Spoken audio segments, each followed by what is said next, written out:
New York, the city of dreams, built on streets ruled by men who answered to no one. Today, we count down the 10 most feared and brutal gang leaders this city has ever seen. One ran his empire from a wheelchair inside a federal prison. One smiled and gave a thumbs up when the jury read all 21 guilty verdicts. These are not characters.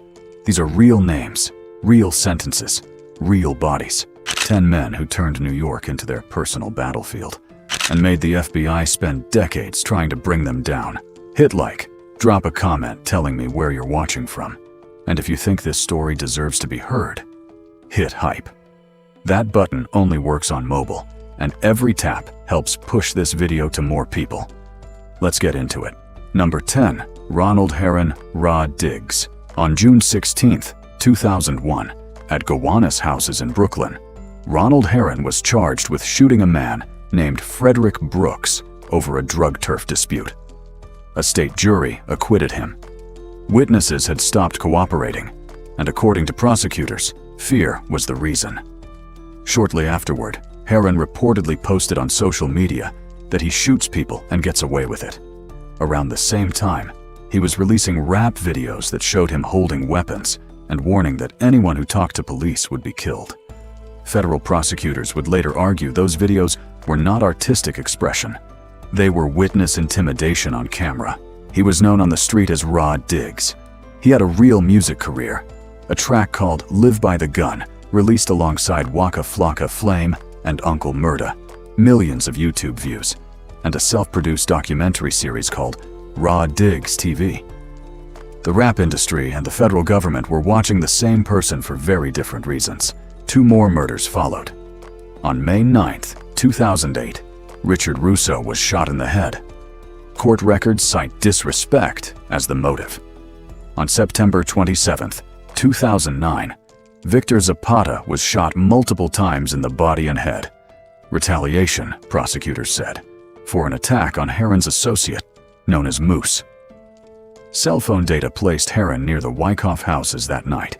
Federal investigators built the case over years.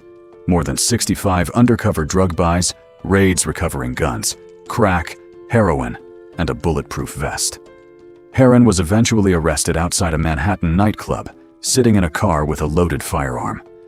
At trial in 2014, prosecutors entered the rap videos into evidence, not as art, but as proof of gang role, intent, and intimidation. The jury convicted him on all 21 counts. When the verdict was read, Herron smiled at his supporters and gave them a thumbs up. On April 2, 2015, Judge Nicholas G. Garofis sentenced him to 12 life terms plus 105 years. The judge said from the bench that Herron had used genuine talent, not to lift his community, but to sustain a violent drug empire. The case became a legal template. Federal prosecutors applied the same approach in later RICO proceedings against other rappers, including Young Thug. As of the most recent records, Herron is held at a federal maximum security facility in Colorado. Number 9. Alexi Saenz, Blasty. On September 13, 2016, on Stolly Street in Brentwood, New York, 2 teenage girls were walking home when a group of MS-13 members spotted them and made a phone call. His name was Alexi Saenz, known on the street as Blasty. He led the Sailors Clique, an MS-13 chapter based in Brentwood and Central Islip on Long Island. When his members called him that night, he told them they had permission to kill. Kayla Cuevas was 16. Nisa Mickens was 15. They were students at Brentwood High School. The reason they were targeted was that Kayla had been in a fight with MS-13 members at school, a confrontation the gang called disrespect. That was enough for Saenz to order both girls killed. They were beaten with baseball bats and machetes on a residential street. Saenz did not need to be at every crime scene. He coordinated, approved, supplied weapons, and when necessary, drove. His house in Central Islip served as the meeting place, the armory, and where members stashed weapons after attacks. Between January 28, 2016 and January 30, 2017, he was connected to 8 murders. One victim was killed because he walked into a deli wearing a soccer jersey with the number 18 on the back, the same number as a rival gang. Saenz provided the gun. a female employee was struck by a bullet that passed through the intended victim. She survived. His brother Jairo, known as Funny, was his second in command. Federal prosecutors originally sought the death penalty. They eventually dropped that and sought 70 years. Defense attorneys asked for 45, arguing Saenz had changed. On July 2nd, 2025, a federal judge sentenced him to 68 years, 2 years below the maximum. At the sentencing, Elizabeth Alvarado walked in carrying her daughter, Nisa's ashes. She told the court she had waited 8 years for that day, that losing Nisa had destroyed her, and that she had once come close to taking her own life just to be with her daughter again.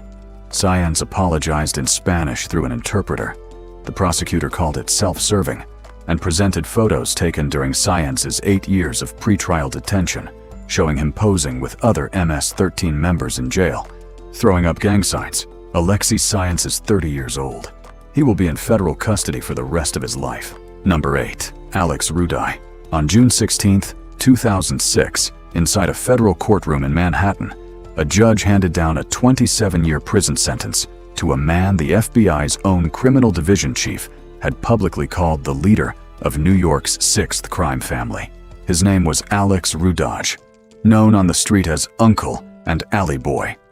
He ran something his people called the Corporation, a criminal outfit that spent the better part of the 1990s taking money and territory from the 5 Italian Mafia families who had owned New York for decades. When he wasn't counting receipts, he was doing the work himself. In 1996, during a high-speed car chase through the Bronx, Rudaj climbed through the sunroof of a moving vehicle and opened fire on a rival named Guy Peduto. Federal prosecutors presented this at trial as evidence of what kind of man was actually running the corporation. By 2001, the group moved on Astoria, Queens, gambling territory the Lucchese family had controlled for years. At a club called Soccer Fever, members of Rudaj's crew beat a Gambino-connected manager unconscious on the floor in front of the other gamblers. The message was not subtle. The Gambino family arranged a response at a gas station in New Jersey. Their acting boss, Arnold Squitieri, showed up with 20 armed men, handguns, and baseball bats. Rudaj arrived with 6. What Squitieri had not planned for was what those 6 were carrying: Uzis and shotguns. When Squitieri put a gun to Rudaj's head, Nicola Dedaj pressed a shotgun barrel against a gas pump and announced he was ready to blow everything up and take everyone with him. Squitieri backed down and gave up the territory. Fred Snelling, head of the FBI's criminal division in New York, later told reporters, "What we are witnessing may be considered the 6th organized crime family, placing the corporation alongside the Bonanno, Colombo, Gambino, Genovese, and Lucchese families." It was not a compliment, it was an admission. Federal charges were announced on October 26, 2004. After a 14-week trial, Rudaj was convicted in January of 2006 on racketeering, extortion, loan sharking, and bank fraud. Judge Denise L. Cote sentenced him to 27 years. As of 2026, he is being held at FCY Allenwood Low in Pennsylvania, with a projected release date of December 20, 2027, pending good conduct. Number 7. Alphonse T. Little Allie Boy, Persico. On May 26, 1999, the last message on William Cutolo's pager came from a local payphone. It told him to meet near the corner of 92nd Street and Shore Road in Bay Ridge, Brooklyn. His driver that afternoon was a mechanic. The meeting was with Alphonse Persico, or so the message said. Cutolo never came home that night. His name was Alphonse T. Persico, known on the street as Little Allie Boy. He was the son of Carmine Persico, the imprisoned boss of the Colombo crime family, and the man Carmine had designated to take over when the time came. By the late 1990s, Alphonse had become acting boss. Cutolo, who had fought against the Persico faction during the internal war that tore the Colombo family apart, was placed directly beneath him as acting underboss. It was, structurally speaking, a tense arrangement. A Gambino captain had reportedly warned Alphonse that Cutolo had a boss mentality. In this world, That is not something you want said about the man who works directly beneath you. According to federal prosecutors, Alphonse and his associate John DeRoss decided Cutolo needed to go. Before Cutolo was ever driven to that meeting, Alphonse had already boarded his personal boat in Florida. He spent the day fishing off the coast, 3 states away, while everything unfolded in Brooklyn. He had given himself what looked like a clean alibi. That same evening in New York, DeRoss showed up at the social club where Cutolo was expected for his regular Wednesday dinner. When Cutolo did not walk in, DeRoss acted surprised. The next morning, per the DOJ, DeRoss went to the Cutolo home and asked the family about the money.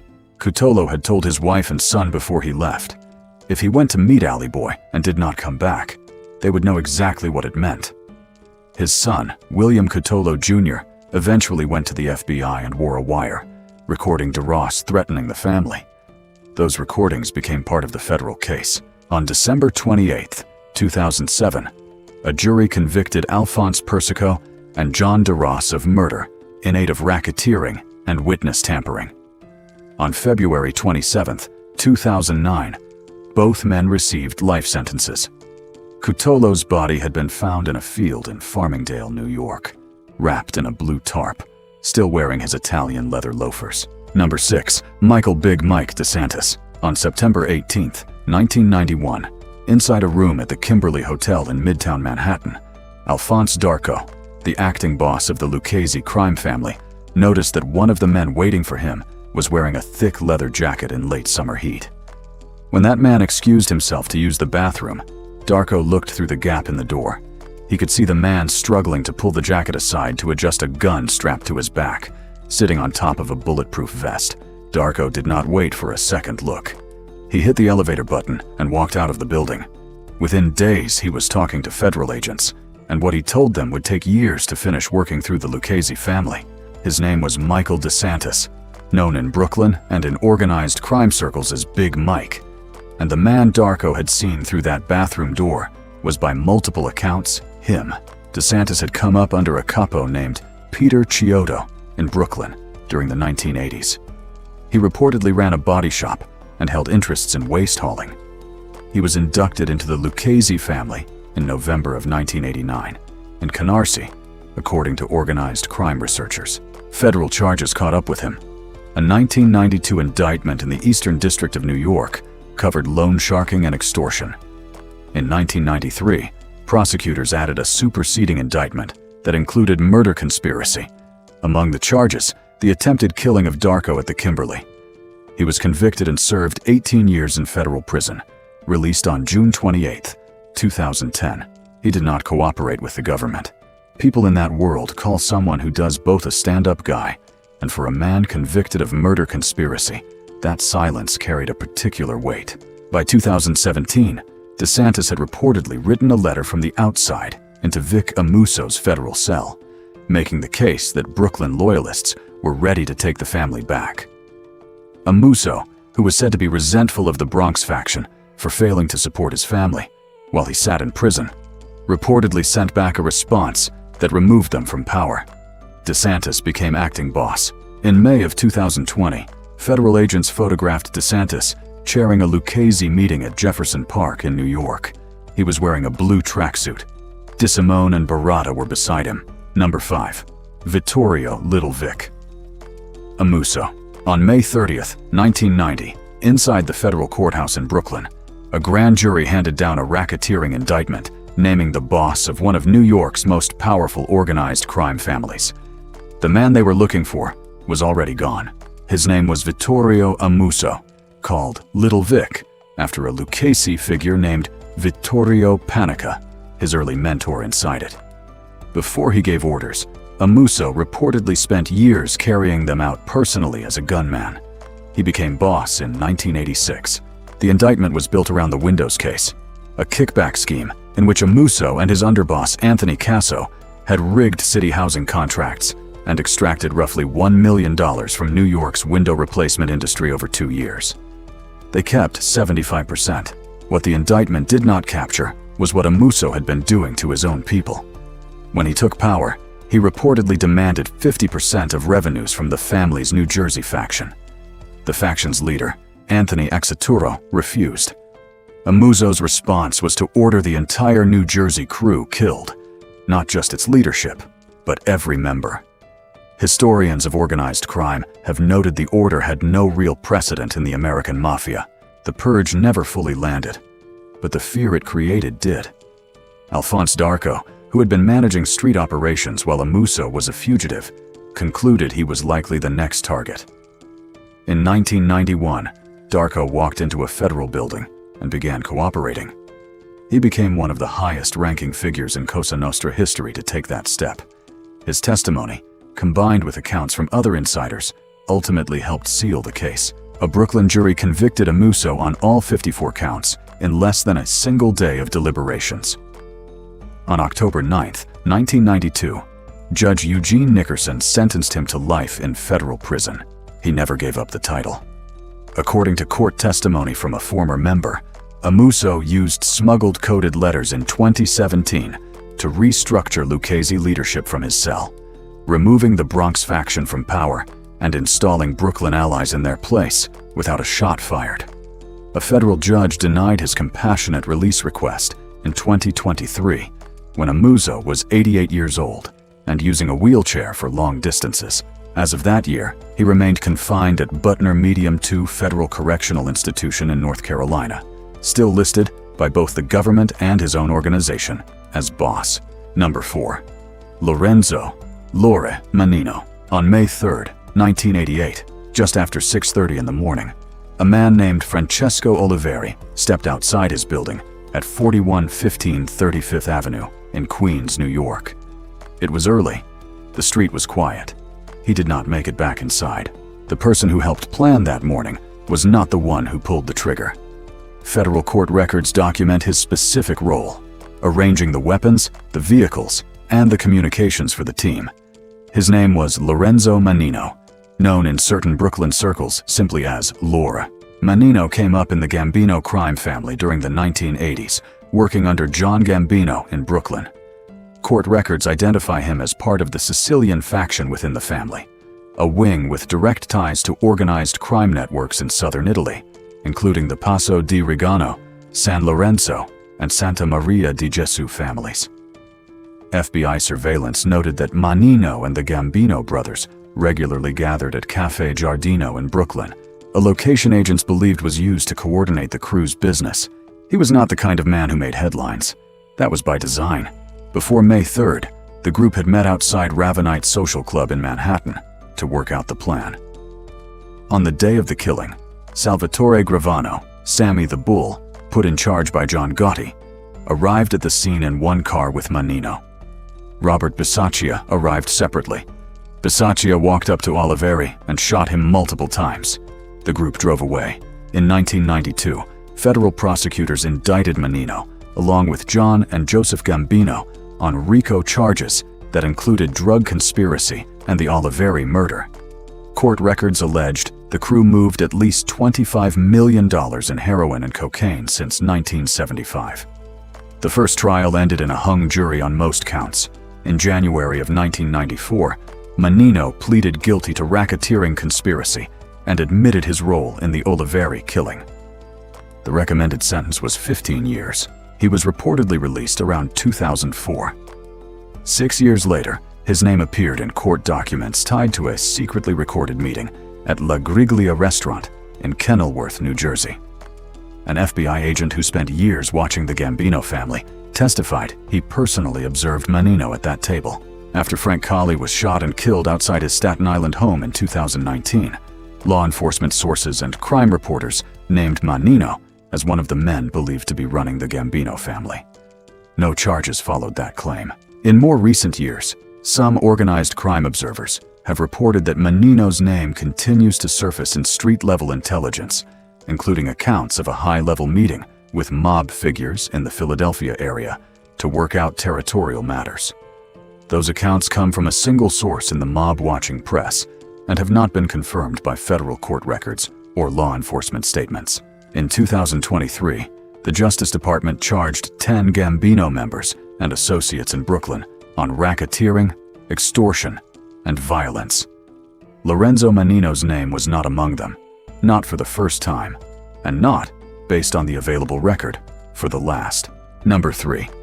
Mikey Nose Mancuso. On November 30th, 2004, a man named Randolph Pizzolo was lured to an industrial lot in Brooklyn and told there was work waiting for him. There was not. The man who allegedly gave that order was Michael Mancuso. On the street and inside federal case files, he went by Mikey Nose and the Nose. Pizzolo was dead by morning. Mancuso would eventually become the alleged head of the Bonanno crime family, one of the 5 families of New York. He was in federal prison when they handed him the title. Mancuso was born in 1955 in the Bronx. His father, Anthony Mancuso, went by Tony Nose and was reportedly a Lucchese family soldier, shot and killed in 1967 when Michael was still just a child. The nickname runs in the family. Before his name appeared on any federal indictment, Mancuso was linked to the East Harlem Purple Gang, a crew with ties to Italian-American organized crime in New York. That connection would eventually circle back. In 2012, while Mancuso was serving his federal sentence, the gang's leader, Michael Meldish, reportedly began spending time with Mancuso's girlfriend. According to accounts from within organized crime circles, Meldish was beaten severely on the street not long after. The order, by most accounts, came from inside a federal prison cell. In 1984, according to public records and multiple organized crime biographies, Mancuso shot and killed his wife, Evelina, and left her body on a bench near Jacobi Hospital in the Bronx. He pleaded guilty to manslaughter and received a 10-year sentence. The federal case that would define his career came 20 years later. According to the Department of Justice, in 2004, Mancuso, then allegedly acting as the Bonanno family's top figure, ordered the killing of Randolph Pizzolo alongside Vincent Bassiano. Pizzolo was shot dead by Bonanno soldier Anthony Aiello at that Brooklyn lot. In 2008, Mancuso pleaded guilty to murder conspiracy and was sentenced to 15 years. The timing matters. By 2005, the Bonanno family had already taken what many considered a fatal blow. Boss Joseph Mannino had become the first sitting New York Mafia boss to cooperate with federal prosecutors, handing over information that gutted the family's leadership. The family that had once never had a boss-turned-government witness now had exactly that. In 2013, while Mancuso remained behind bars, multiple sources covering organized crime reported that the family had named him official boss, chosen from inside a prison cell to rebuild what Mannino had given away. Running a crime family from a prison cell requires someone on the street. That role went to Joseph Camarano Jr., who served as acting boss, while Mancuso sat out his sentence.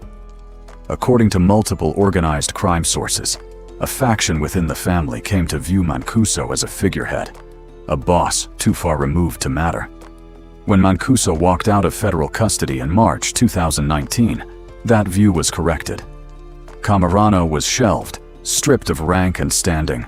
In 2022, Mancuso reportedly had Camarano barred from attending his own father-in-law's funeral. He had been in prison for over a decade. It did not appear to have slowed him down. Federal authorities disagreed. In 2023, a judge sentenced him to 11 additional months for meeting with people he was prohibited from seeing while on supervised release. He was released from federal custody on July 28, 2024. He is reportedly still the alleged head of the Bonanno family today. Number 2. Domenico Italian Dom. On February 7, 2008, somewhere in South Brooklyn, a man went to work delivering supplies for a candy company. He lived nearby with his mother. That same morning, at a Department of Justice press conference in Manhattan, federal prosecutors announced an investigation called Operation Old Bridge, targeting a renewed connection between the Gambino family and the Sicilian Mafia. The indictment named 62 defendants across 3 New York crime families. Among the Gambino leadership listed the acting boss, the consigliere, and the acting underboss, a man from Bensonhurst named Domenico Cefalù. His name was Domenico Cefalù, known as Italian Dom, and on 18th Avenue as Just Dom. The federal government knew him as the number 2 man in the most famous crime family in the United States. The candy company knew him as a delivery driver, His story is mostly about what he didn't do. He didn't give prosecutors a usable quote, didn't court the press, and didn't hand the FBI the footage that ended John Gotti's career. When federal investigators called him as a witness in the early 1990s, in a case against a Gambino captain named Pasquale Conte, Cefalù listened to the questions and declined to answer them. Investigators granted him immunity, and he still declined. A judge sent him to jail for 18 months on civil contempt charges, and he served all of it without changing his answer. When prosecutors called him again at the actual trial, he declined a second time. The Second Circuit Court of Appeals confirmed a 33-month sentence for criminal contempt. He served that too. In March 1982, a federal court convicted him of heroin smuggling alongside his uncle and cousins. He served approximately 6 years. By 2011, CBS New York reported that Cefalù had been elevated to boss of the Gambino family. Around 2015, Frank Colli, a younger Sicilian with direct ties to the Palermo underworld, was installed as acting boss to handle visible operations while Cefalù stayed out of sight. The FBI always knew who held actual authority. They had the wiretaps. In 2019, Colli was shot and killed outside his Staten Island home. Lorenzo Mannino emerged as the new front.